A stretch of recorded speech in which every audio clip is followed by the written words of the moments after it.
Bienvenida a este nuevo episodio de Alma Libre. Hoy quiero hablarles de un pasaje precioso en 1 Samuel 1 acerca de la vida de Ana, una mujer que no podía tener hijos y que estaba en constante angustia debido a su esterilidad. La Biblia dice que ella lloraba con amargura y que incluso podía pasar días sin comer absolutamente nada. Era de verdad ser mamá algo muy importante para ella.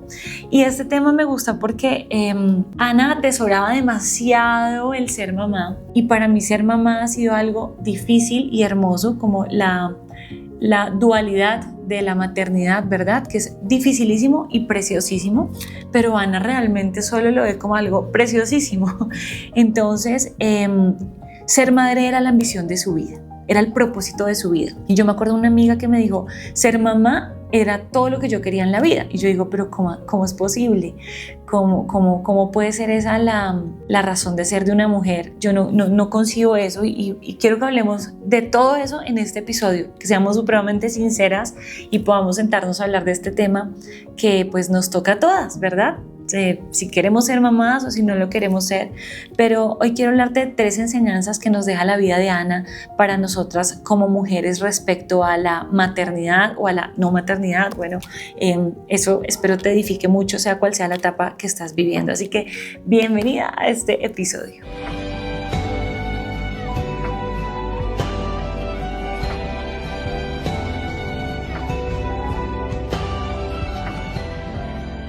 Bueno, entonces vamos a hablar de las 3 enseñanzas que nos deja la vida de Ana para la maternidad o respecto a la maternidad, sea que quieras tener hijos, sea que no los tienes todavía, o sea que es tu anhelo más grande pero no has podido todavía tener hijos según la voluntad del Señor.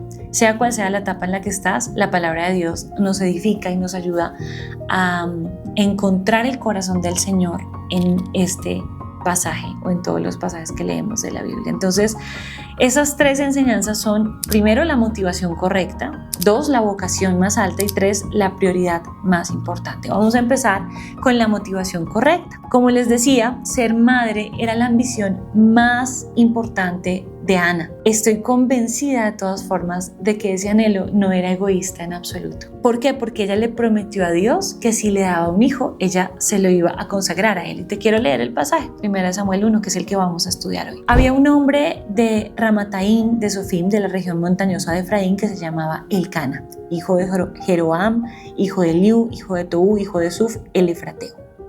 Elcana tenía 2 mujeres. El nombre de una era Ana y el de la otra Penina. Penina tenía hijos, pero Ana no los tenía. Todos los años aquel hombre subía de su ciudad para adorar y ofrecer sacrificio al Señor de los ejércitos en Silo. Allí los 2 hijos de Elí, Ofni y Finés, eran sacerdotes del Señor. Cuando llegaba el día en que Elcana ofrecía sacrificio, daba porciones a Penina su mujer y a todos sus hijos e hijas. Pero a Ana le daba una doble porción, pues él amaba a Ana, aunque el Señor no le había dado hijos. Su rival, Penina, la provocaba amargamente para irritarla, porque el Señor no le había dado hijos. Esto sucedía año tras año. Siempre que ella subía a la casa del Señor, Penina la provocaba, por lo que Ana lloraba y no comía. Entonces Elcana, su marido, le dijo a Ana: ¿por qué lloras y no comes? ¿Por qué está triste tu corazón? ¿No soy yo para ti mejor que 10 hijos? Pero Ana se levantó después de haber comido y bebido estando en Silo, y mientras el sacerdote Elí estaba sentado en la silla junto al poste de la puerta del templo del Señor, ella, muy angustiada, oraba al Señor y lloraba amargamente. Entonces hizo voto y dijo: oh Señor de los ejércitos, si te dignas mirar la aflicción de tu sierva, te acuerdas de mí y no te olvidas de tu sierva, sino que das un hijo a tu sierva, yo lo dedicaré al Señor por todos los días de su vida y nunca pasará navaja sobre su cabeza. Mientras ella continuaba en oración delante del Señor, Elí le estaba observando la boca, pero Ana hablaba en su corazón, solo sus labios se movían y su voz no se oía. Elí pues pensó que estaba ebria. Entonces Elí le dijo: ¿hasta cuándo estarás embriagada? Echa de ti tu vino. Pero Ana respondió: no, Señor mío, soy una mujer angustiada en espíritu. No he bebido ni licor, sino que he derramado mi alma delante del Señor. No tenga a su sierva por mujer indigna. Hasta ahora he estado orando a causa de mi gran congoja y aflicción. Ve en paz, le respondió Elí, y que el Dios de Israel te conceda la petición que le has hecho. Halle su sierva gracia ante sus ojos, le dijo ella.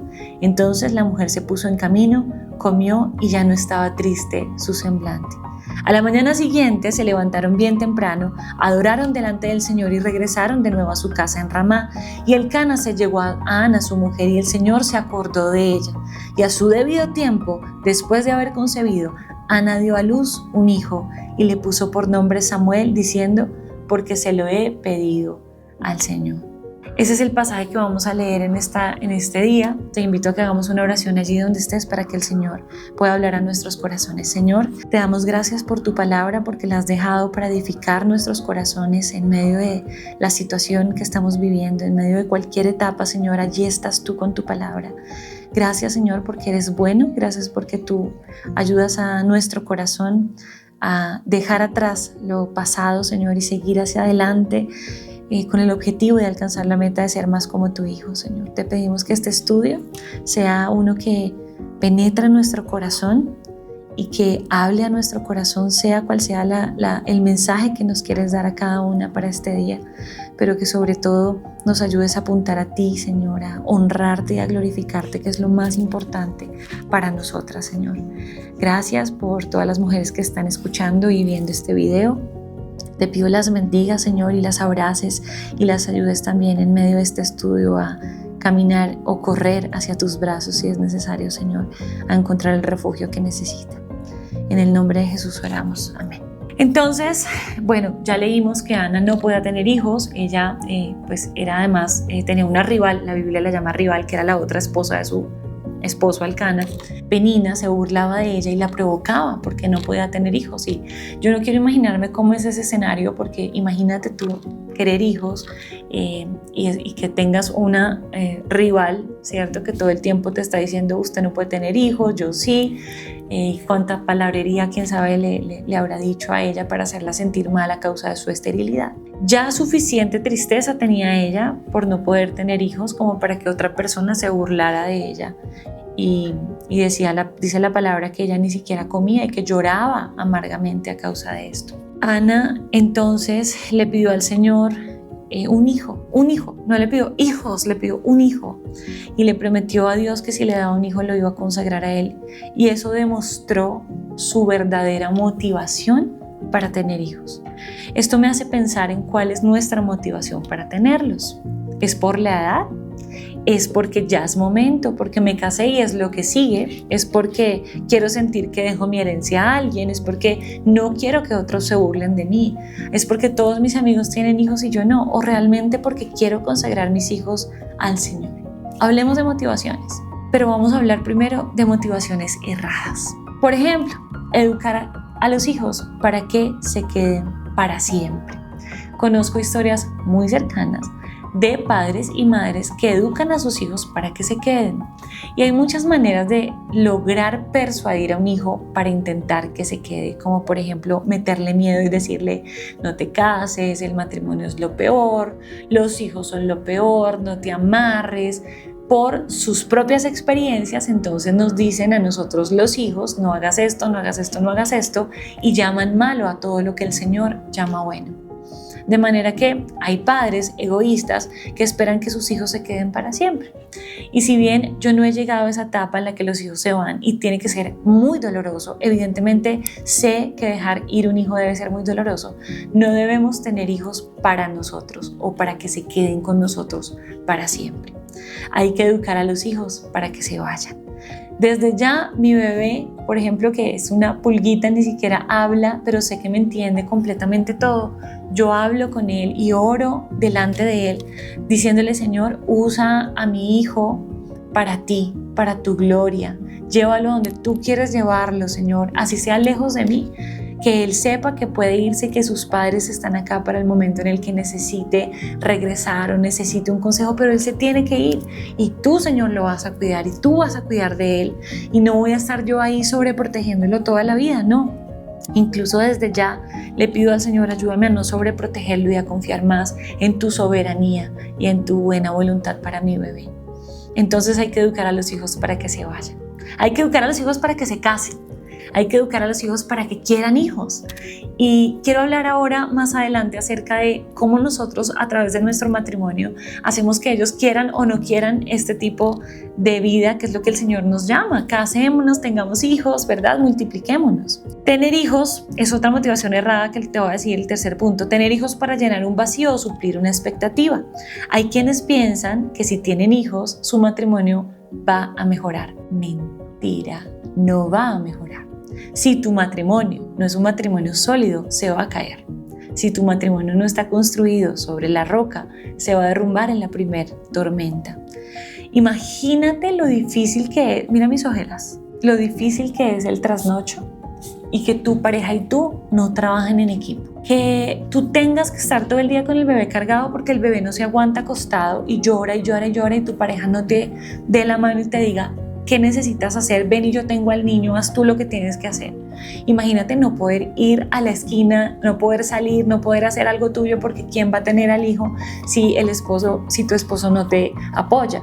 Entonces, o por ejemplo discutir por cosas, es que yo hago más que tú, es que tú no estás haciendo, es que yo siempre hago y tú no haces. Son cosas que van a surgir en medio de la maternidad, de la paternidad. Si tu matrimonio no es un matrimonio bueno, no va a mejorar, un hijo no va a mejorar las cosas, te lo aseguro, las va a empeorar.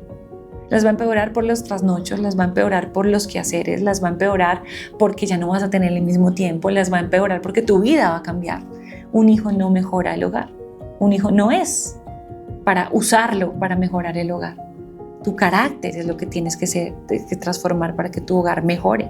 Y el carácter de tu esposo debería ser transformado también. Pero primero tú te haces cargo de tu responsabilidad, de tu propio pecado, de tu carácter para que tu matrimonio crezca. Eso sí cambia los matrimonios, el carácter, no los hijos. Otra motivación errada es hacer responsables a nuestros hijos de nuestro futuro. Las redes sociales son una locura. Entonces vi un perfil de una madre que creó un TikTok para decir que lleva 2 años y medio sin ver a sus hijos porque ellos se alejaron de ella a causa de otras mujeres, ¿no? Como que hay mamás que hacen de sus hijos como si fueran sus esposos y no toleran la idea de que ellos se vayan con una mujer, que hagan una familia, que tengan un hogar, porque esperaban que estuvieran siempre con ellas y eso está mal. Eso es una motivación errada para tener hijos. Por eso el orden es, tú te casas con tu esposo, tú te centras en tu matrimonio porque un día tus hijos se van a ir. Tienes que trabajar en tu matrimonio. Los hijos se van. Obviamente, a causa del pecado hay matrimonios que se rompen, la mamá se queda sola, tiene que sacar adelante a sus hijos, de repente ella pues se olvida de sí misma o decide no tener otra pareja y entonces hace que sus hijos sean el centro de su vida. Pero te digo algo, si tú pones tu felicidad en algo que puedes perder, vas a ser infeliz toda la vida. Tienes que poner tu felicidad en algo que no puedes perder. Por ejemplo, el Señor Jesucristo. El Señor es el único que puede saciarnos, hasta hacernos sentir plenas de verdad. Solo en Él podemos encontrar el verdadero gozo, no en otras personas que finalmente se van a ir porque tienen todo el derecho de hacer su vida. De manera que tener hijos para hacerlos responsables por nuestro futuro es una motivación errada. Esperar que ellos vivan con nosotros porque yo voy a estar anciana y necesito que ellos estén conmigo, está mal. Ellos no significa que te van a dejar tirada, no significa que nosotros como hijos o como padres esperemos que nuestros hijos nos dejen tirados, pero que no es el orden. El orden es que yo me quedo con mi esposo hasta que la muerte nos separe, ¿verdad? Hasta que alguno de los dos se vaya de este mundo. Mi esposo es mi compañero y mis hijos hacen su vida lejos de mí. Lejos de mí, eso es lo que debe pasar. ¿Para qué tener hijos entonces? ¿Para qué tener hijos entonces? Para el Señor.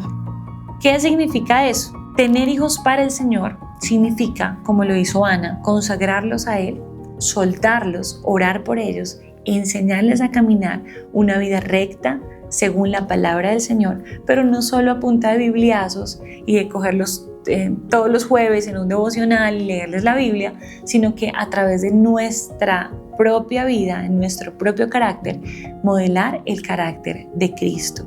Tener hijos para el Señor significa que el Señor va a decidir qué hacer con la vida de ellos.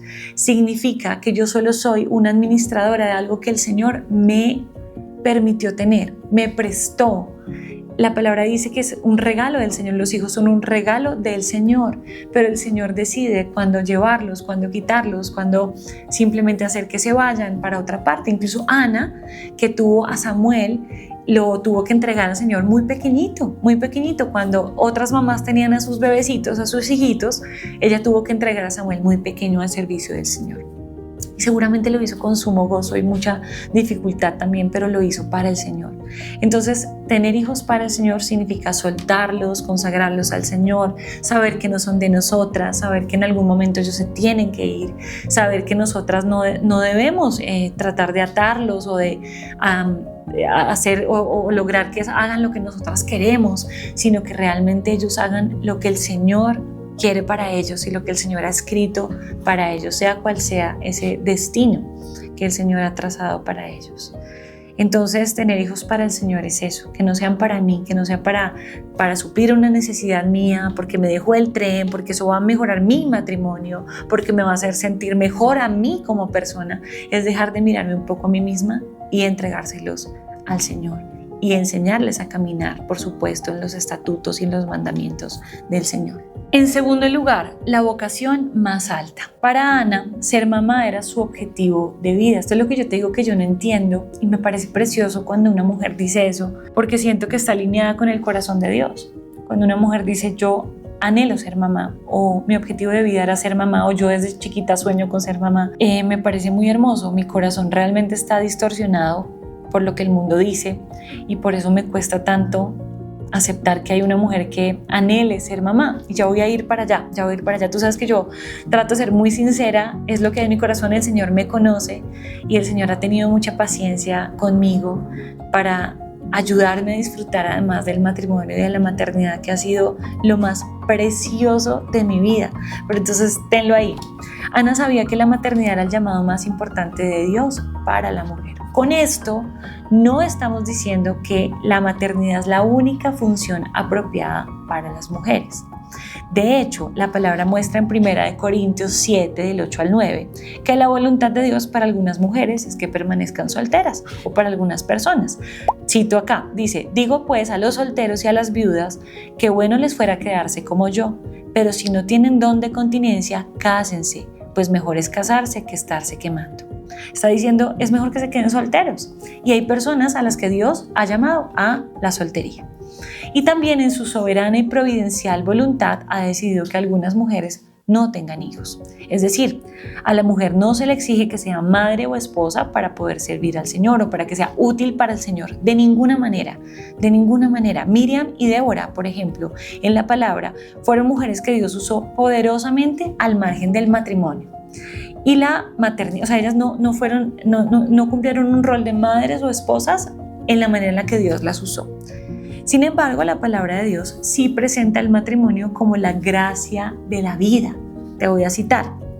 Dice: vosotros maridos igualmente vivid con ellas sabiamente, dando honor a la mujer como a vaso más frágil y como a coherederas de la gracia de la vida, para que vuestras oraciones no tengan estorbo. Coherederas de la gracia de la vida.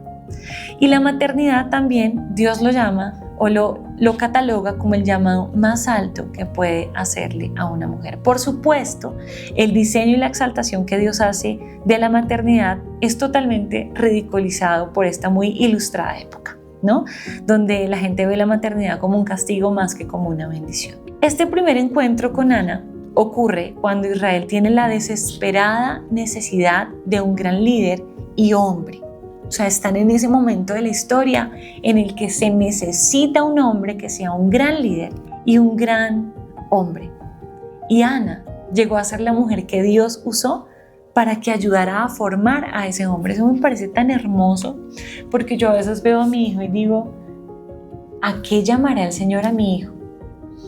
Y lo llame a lo que lo llame, yo quiero ser una referencia para él, que él diga, mi mamá me enseñó a caminar con el Señor, me inspiró a caminar con el Señor, me habló de lo que el Señor hizo con ella, me instruyó en la palabra del Señor y modeló para mí el carácter de Cristo, de manera que yo no podía evadir la gran responsabilidad mía de reconocer mi pecado y acercarme a Cristo, porque mi mamá lo modeló para mí, porque era imposible no verlo. Yo quisiera tanto eso, digo, Señor, voy a fallar tantas veces, voy a pecar tantas veces delante de mi hijo, pero ojalá yo tenga la fuerza y la valentía para modelar el carácter de Cristo delante de él.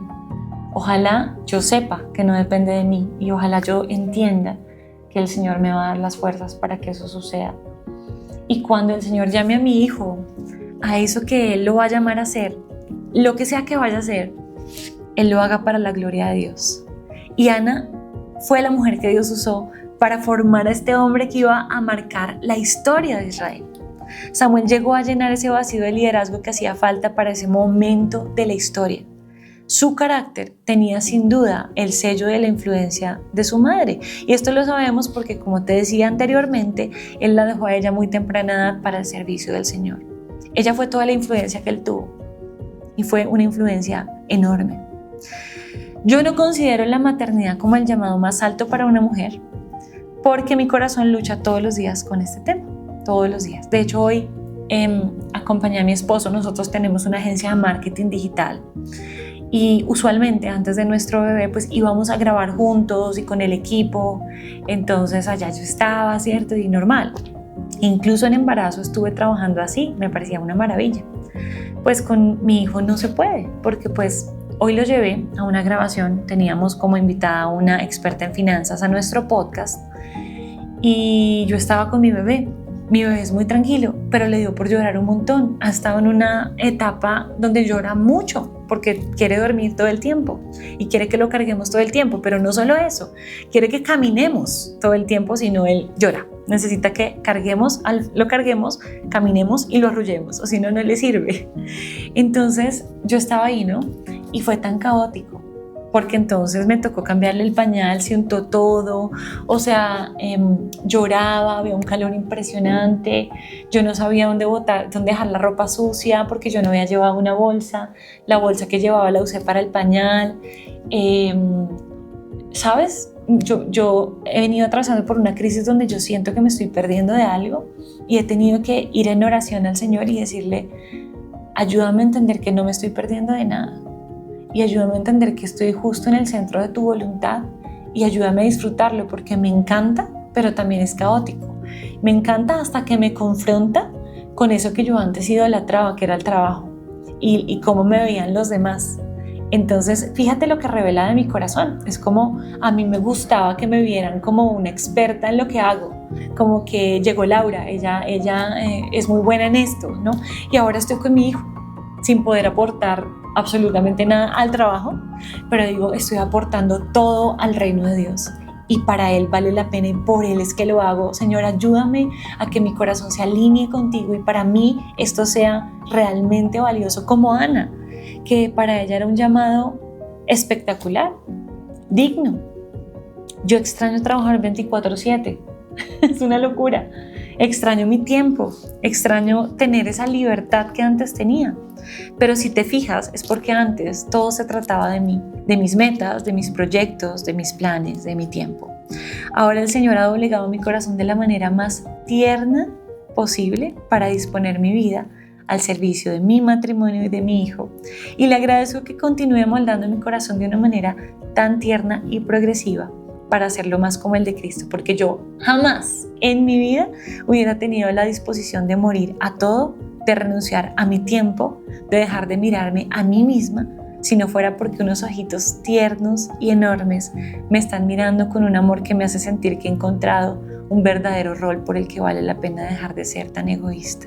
Y esto no sabes cómo toca mi corazón, porque si el Señor no estuviera usando a mi esposo como lo usa, yo que era antimatrimonio, de una manera en la que yo dije, el matrimonio es tan precioso que yo me lo iba a perder por miedo y por lo que el mundo me decía.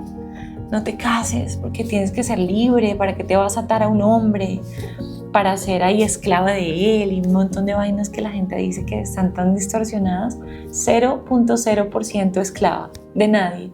El matrimonio es un trabajo en equipo.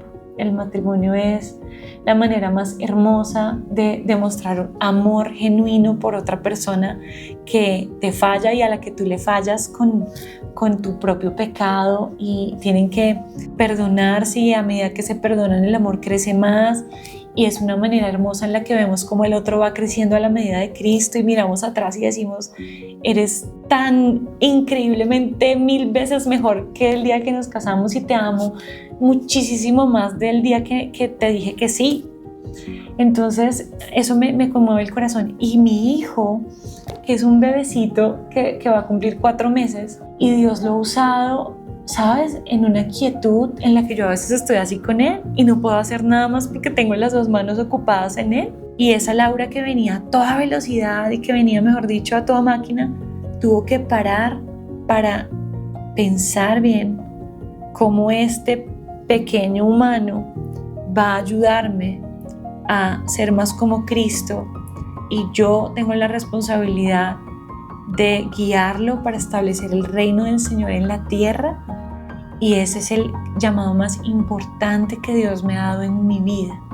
No es el de ser jefe, de tener una empresa, no es el de ser influyente en este mundo para cosas de este mundo, sino ser influyente para una persona en mi casa, en las 4 paredes de mi casa, para impactar, como dice la palabra, que ellos son como flechas en la mano voy a decir, de uno. Son como una flecha. Y como dice la palabra que son como una flecha, te quiero leer textualmente: en las manos del guerrero, pero te quiero decir, esto está en el Salmo 127:4, dice: como flechas en las manos del guerrero, así son los hijos tenidos en la juventud. Y son como flechas, es porque tú vas a tratar de que ellos lleguen muchísimo más lejos de lo que tú puedes llegar, y que sean realmente influyentes y que generen un impacto a donde tú los lances.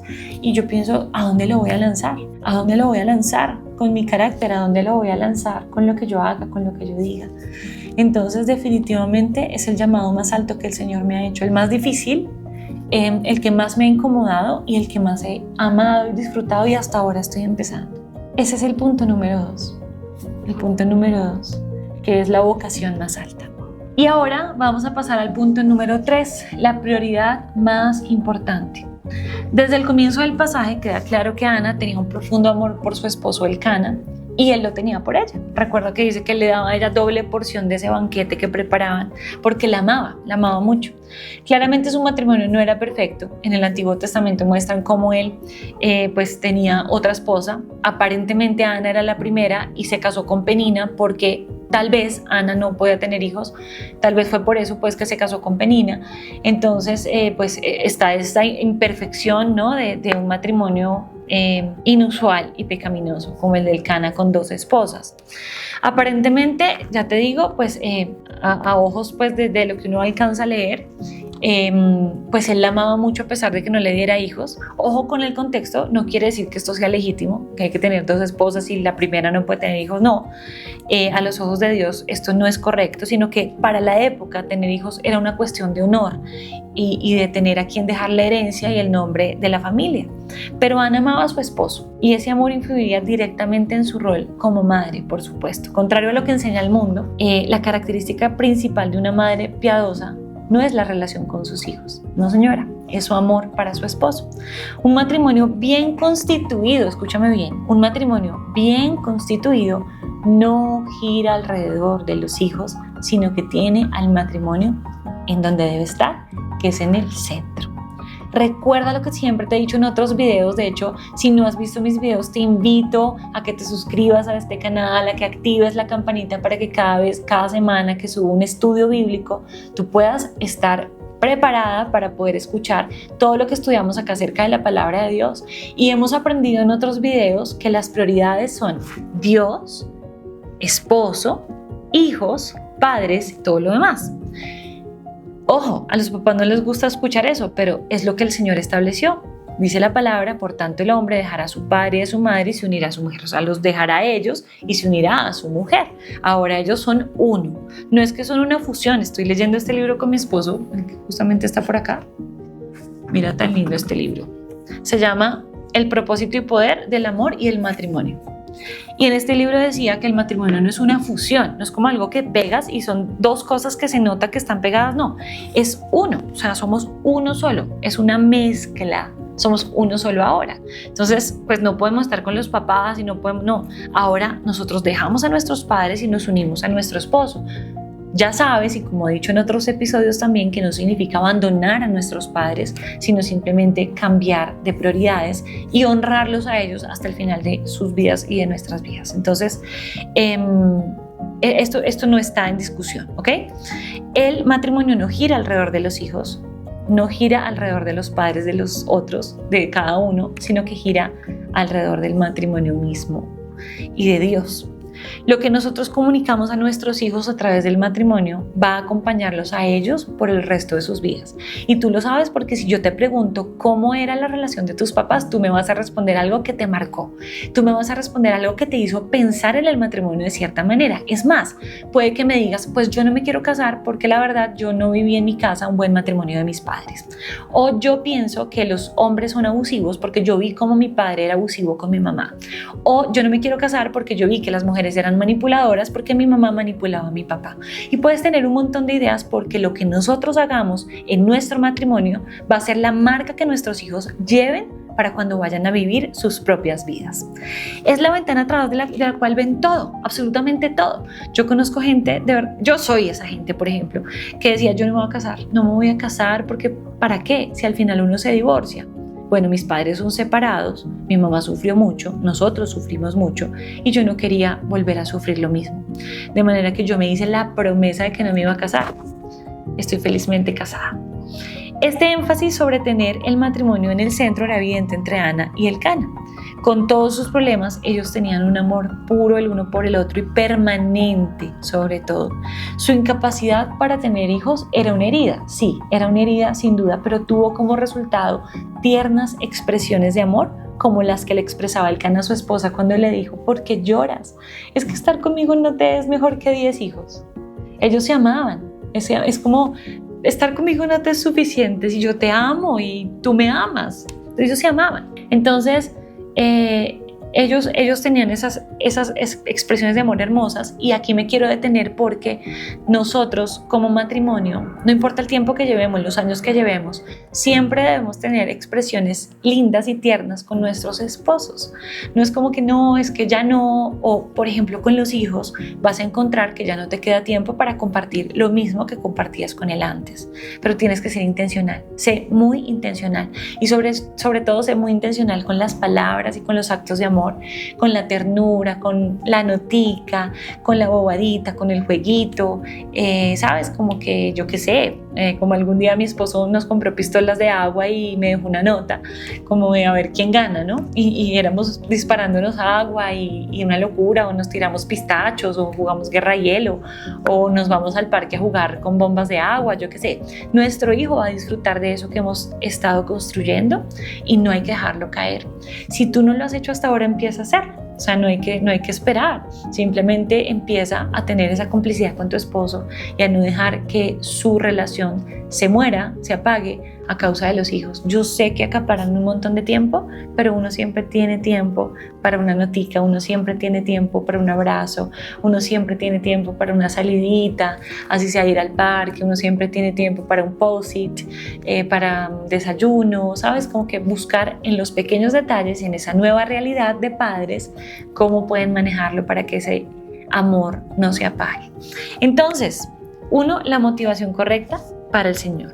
2, la vocación más alta, ser madre, pero también desde el rol que estás viviendo, la vocación más alta que tenemos como mujeres es servirle al Señor. Y número 3, la prioridad más importante como esposas, como mujeres casadas, es nuestro esposo, no los hijos. Por favor, déjame en los comentarios qué tema te gustaría que tratáramos a la luz de las Escrituras, cómo te pareció este episodio, cómo te ayuda, qué le agregarías también, como que qué enseñanza te deja la vida de Ana para la maternidad y para el matrimonio.